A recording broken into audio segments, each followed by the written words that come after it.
মোরা কোনো জমাত খাইতে যাইতে আছি। আসসালামু আলাইকুম। আমরা যাইতে আছি একবারই খাওয়ার উদ্দেশ্যে। আমি মাসুদ যাইতে আছি খাওয়ার উদ্দেশ্যে।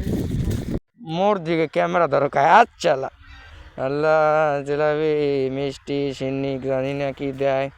আমাকে আবু সালে ছোটো ভাই আর মোবাইলের দিকে বারবার তাকাইতেছে। আবু সালে মনে মনে কইতেছে যে আল্লাহ আমার ভাগে যদি বড় বড় গোস্ত পরে মাওলা। আমিও মোনাজাতটা ধরে নিলাম, আল্লাহর কাছে প্রার্থনা করে নিলাম।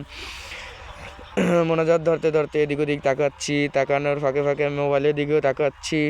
এর মধ্যে ইতিমধ্যে আমাদের মোনাজাত শেষ হয়ে গেল। আমাদেরকে খাওয়ার জন্য ভাত দিয়ে দিল। প্রথমে ভাত পেয়ে আমার আবু সালে কইতেছে আমার বেটা প্রেমালা কম হয়ে গেছে, আমি আরও খাইতে পারি। মোরে এককালে কমতেছে।